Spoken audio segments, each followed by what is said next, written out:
Maurice Tonton, bonsoir. Bonsoir, heureuse d'annoncer. Bonsoir à tous et bonsoir à toutes. Vous vous portez très bien? Je vais très bien et vous? Ça va.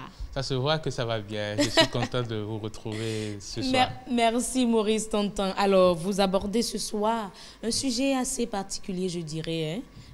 La fuite des cerveaux. Pourquoi un tel thème et quel est le rapport avec le patriotisme et le civisme? Le rapport avec le patriotisme et le civisme, Oui. nous allons le voir, nous allons l'apprécier un peu plus tard. Mais au début de cette chronique, comme j'en ai l'habitude souvent, je voudrais commencer par une clarification conceptuelle. On parle de fuite des cerveaux lorsque des cadres hautement qualifiés d'un pays quittent massivement ce pays-là vers d'autres pays où, sans être invités ou fortement recherchés, ils espèrent un mieux-être. Et à ce propos, sachez que en 2008, l'UNESCO a estimé que 30 000 Africains titulaires d'un diplôme de 3e cycle universitaire vivent en dehors du continent et 25 000 étudiants boursiers qui sont allés faire leurs études en Europe n'ont pas regagné leur pays après leurs études. Par exemple, pendant longtemps, on a eu le plaisir de dire qu'il y a plus de médecins béninois dans une certaine région de l'Europe plus que dans notre propre pays, le Bénin. Des médecins qui, pour la plupart, ont été formés dans ce pays. On est là dans la réalité évidente et triste de ce qu'on appelle la fuite des cerveaux. Et cette hémorragie des ressources humaine devrait nous interpeller dans un contexte d'émergence de la société de la connaissance. Alors, si j'en parle, vous posiez la question tout à l'heure, c'est pour des raisons précises parce qu'il y a bien effectivement un rapport avec le patriotisme et le civisme. Car individuellement, les hommes et les femmes sont fondés. Ils ont raison d'aller dans les espaces, dans les territoires où ils espèrent un mieux-être. L'aspiration des individus à une vie meilleure, leur quête d'une éducation, des soins, des emplois de qualité ou même d'une vie sûre est un désir légitime. Sur cela, il n'y a aucun débat qui soit possible à faire.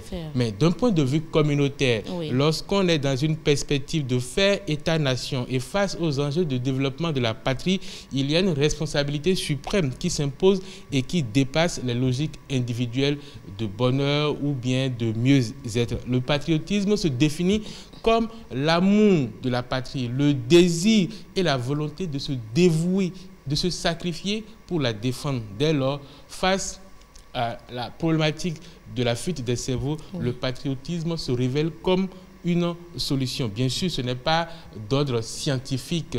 Elle ne répond sûrement pas aux logiques économiques, mathématiques ou politiques que l'on a tendance à appliquer aux dynamiques socio-démographiques habituelles. C'est un sentiment, c'est un désir, c'est un sacrifice qu'il faut. Je comprends bien évidemment votre appel, mais soyez sincères avec les citoyens. Peut-on réellement être optimiste?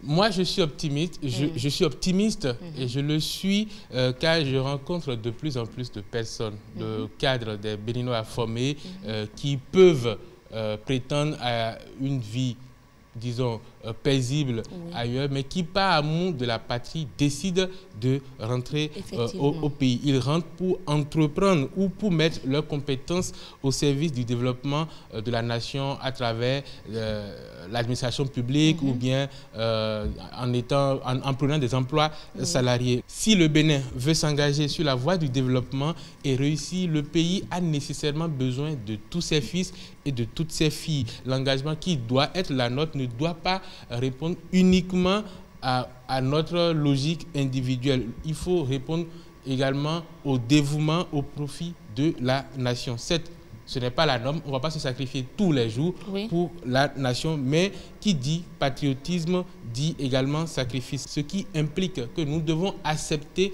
de renoncer a joui de certains privilèges afin que la nation entière puisse se développer. Cela implique qu'à un moment ou à un autre de notre vie, dans les choix que nous effectuons, nous placions la nation au-dessus de nos propres intérêts et de nos propres ambitions. Il faut qu'on se pose la question suivante. Si nous demeurons totalement absorbés par les paillettes et les réalisations des autres, qui va construire le Bénin?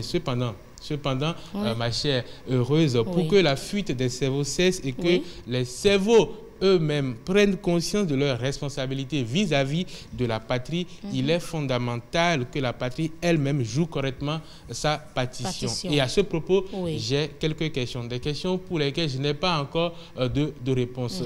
Les voici. Pourquoi, généralement, pensons-nous que pour réussir notre vie, il faut nécessairement que nous quittions le Bénin? Faisons-nous assez en termes de reconnaissance pour maintenir les cerveaux sur place? Et enfin, l'État offre-t-il des perspectives suffisantes aux citoyens béninois pour croire à un avenir meilleur dans leur propre pays? Ce sont des questions ouvertes. Et si ces questions restent ouvertes, je veux néanmoins préciser que le moyen le plus efficace à long terme pour endiguer la fuite des cerveaux est avant tout pour nous, chacun de nous, de trouver une raison de rester. Et il revient à chacun de nous, individuellement et collectivement, de trouver cette raison-là dans le patriotisme. N'est-ce pas?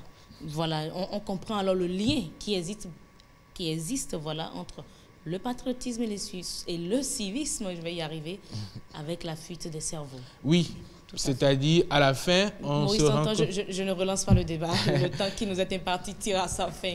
On vous remercie pour déjà cette thématique et c'est le lieu, je dirais, c'est le lieu de remercier tous ces citoyens qui vont se faire former ailleurs et qui se donnent le devoir de revenir au pays pour faire développer le pays. Et ceux-là également qui ont trouvé les opportunités pour aller servir ailleurs, mais qui ont refusé et ont accepté de rester au pays pour servir la nation. Il y a quelques années, le chef de l'État disait tantôt le désert de compétences et tout le monde a crié. Mais vous avez prouvé que réellement, le problème se pose. Alors, mesdames et messieurs, voilà, c'est tout pour la chronique de Maurice Tonton. C'était la rubrique patriotisme et civisme. On reçoit à présent notre expert en décentralisation, Gervais Loko.